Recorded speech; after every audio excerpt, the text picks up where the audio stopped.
Mumpung bapaknya masih presiden dan kakaknya akan jadi wakil presiden, masa sih nggak ada pengaruhnya sama sekali kalau adiknya atau anaknya mau terjun ke pilkada.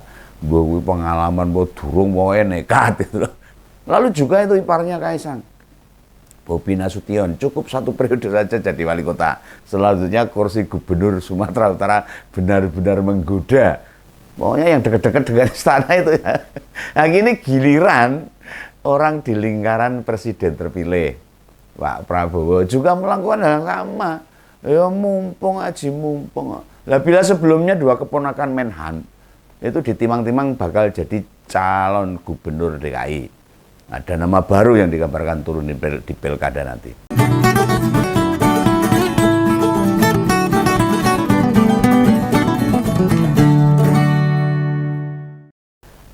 Bicara tentang politik dinasti di Indonesia ini, politik dinasti sekarang ini loh, ini sepertinya jadi menular kemana-mana, jadi wabah ini.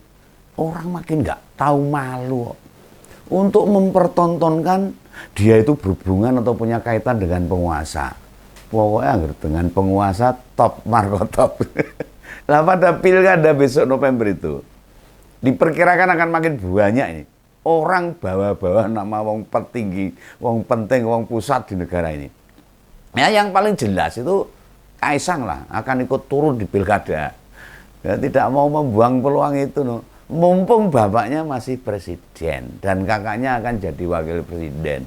Masa sih nggak ada pengaruhnya sama sekali kalau adiknya atau anaknya mau terjun ke pilkada. Gue pengalaman mau durung mau nekat itu.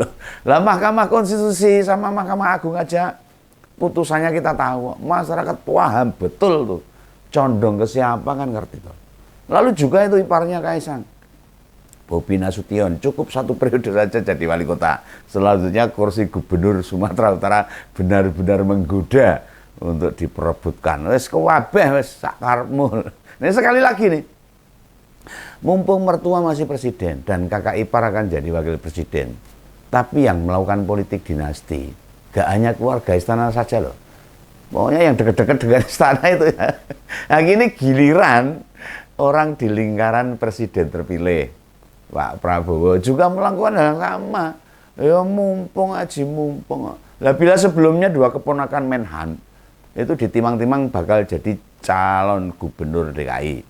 Ada nama baru yang dikabarkan turun di pilkada nanti. Dia adalah Sastrawinara. Itu petinggi DPP Gerindra yang akan ikut mendaftar sebagai calon wakil gubernur Aceh juga. Sastra ini masih muda loh. Usianya baru 37 tahun. Asli Gayo dan pernah jadi ajudan Prabowo. Sekarang ini masih jadi anggota DPRD Bogor. Iya, ya, Pak Prabowo katanya mentornya Pak Jokowi ya ditiru. Akhirnya no, dengan adanya majunya Sastrawinara makin menambah daftar panjang siapa orang-orang pejabat Jakarta yang menyebar ke banyak daerah untuk berkuasa untuk jadi raja-raja kecil di daerah-daerah.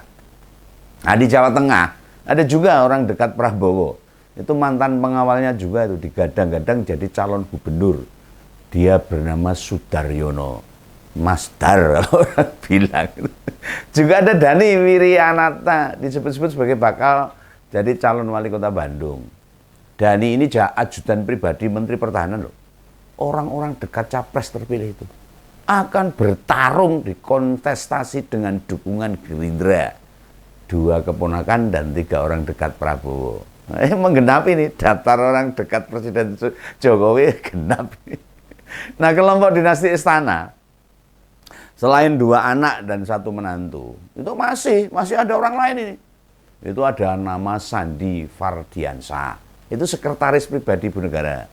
Oh, pokoknya melu mulya. Sandi ini dikabarkan bakal maju di Pilwalkot Bogor, Kota Bogor. Lalu ada Davis Agus Yunanto, itu mantan asisten pribadi presiden. Disebut akan maju juga sebagai calon Bupati Boyolali. Wow, Boyolali gimana nih kandang banteng. Anggota DPR 35 loh. Oh, bisa diobok-obok. Nah sebelumnya malah istri Kaisang itu, Erina Gudono dikabarkan mau maju pilbub di Sleman. Hanya itu, selesai. Oh tidak.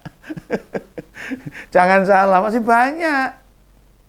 Ada orang dekat istana yang lain yang juga mendaftarkan, memanfaatkan kondisi ini, situasi menguntungkan saat ini. Aji mumpung lah. Di antaranya satu pejabat gubernur dan satu kapolda. Dikabarkan bakal turun di pilkada gubernur. Mereka adalah Pak Heru Budi Hartono. Itu pejabat gubernur DKI. Dan Irjen Ahmad Lutfi, Kapolda Jawa Tengah.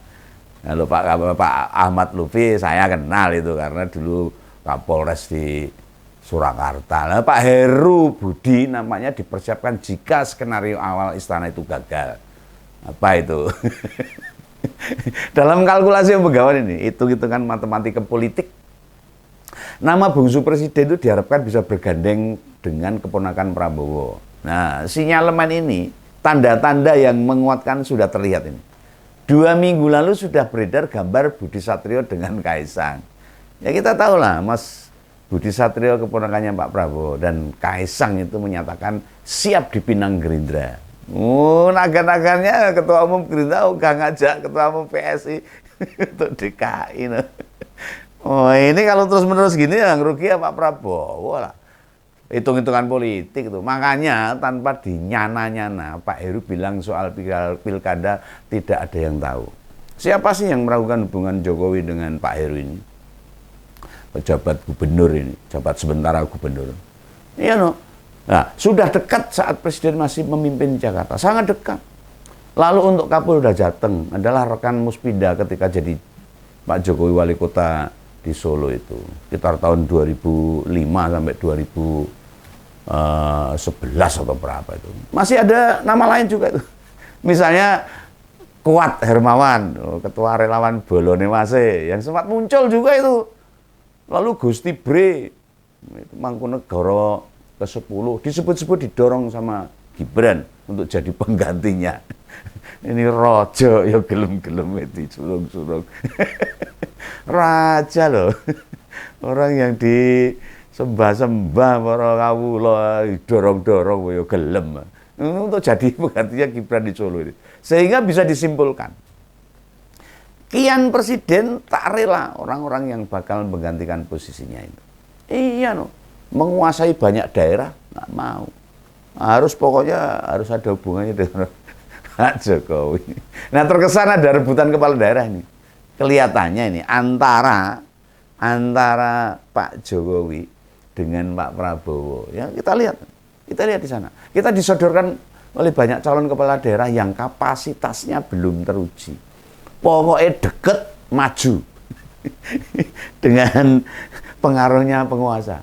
Dari nama-nama yang sudah Om Begawan sebut tadi, siapa yang bisa menggaransi kepemimpinannya bakal baik dan bisa memimpin di suatu daerah, bisa mensejahterakan rakyat? Om Begawan embuh ini. Lawang Pak Heru Budi di Jakarta saja masih banyak masalah yang muncul. Orang rampung-rampung. Kayak parkir di Monas sampai sekarang ya tidak berhasil diberantas. Apalagi macet sama banjir Jakarta, nggak bisa. Dan masih terjadi. Yang rakyat butuhkan itu adalah calon-calon yang punya visi membenahi dan meningkatkan dan punya konsep kesejahteraan rakyatnya. Dan namun sekarang ini loh, yang banyak muncul malah nama-nama orang yang dekat dengan penguasa. Sehingga politik dinasti yang dulu benar-benar dilawan waktu zaman Orde Baru, seakan-akan kembali, gampang kembali, hanya dengan satu keluarga saja. Rakyat 270 juta kelipuk. Ini banteng iyo done ngendi. Yang dulu melawan KKN ini. Rakyat kesannya sudah lupa dengan apa yang terjadi di zaman Orde Baru. Nah, secara pribadi, dari nama-nama yang sudah tak sebut tadi, silahkan saja. Bila mau ikut kontestasi silahkan. Itu jelas hak mereka. Mau mereka tidak dilarang oleh undang-undang, boleh. Tapi Om Begawan menuntut apa ide, gagasan, konsep yang mau mereka tawarkan kepada rakyat. Jika Kompolres datang ke Jawa Tengah, baliho Pak Ahmad Lutfi itu menyebar rata di berbagai pelosok. Gak hanya baliho, spanduk, rontek, sampai poster di banyak tempat hingga jalan penghubung desa.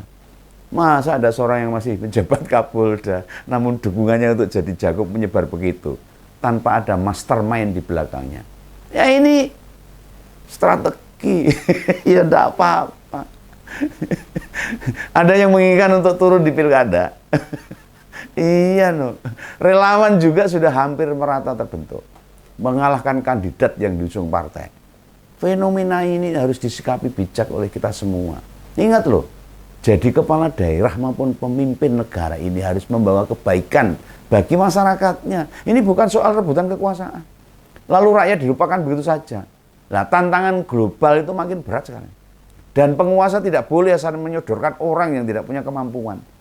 Ya silahkan, bila orang dekat dengan Pak Jokowi atau Pak Prabowo mau bertarung, oh suramopo. Namun apa yang mereka akan berbuat nanti? Tanpa pemimpin-pemimpin visioner, berkarakter, punya komitmen, Indonesia bisa kembali terpuruk lah. Lihat saja sekarang. Wis data negara itu gampang dibobol itu. Itu rahasia negara itu.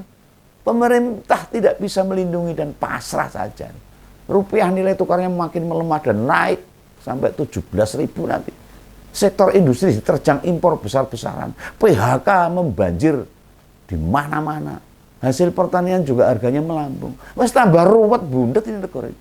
Masa si politisi cuma mikir kepentingan mereka saja. Gaji gede, kerjanya racet ini. Ini masyarakat menuntut. Ini mewakili rakyat untuk menuntut kepemimpinan di masa depan. Salam kawan, salam ngompol. Dadah.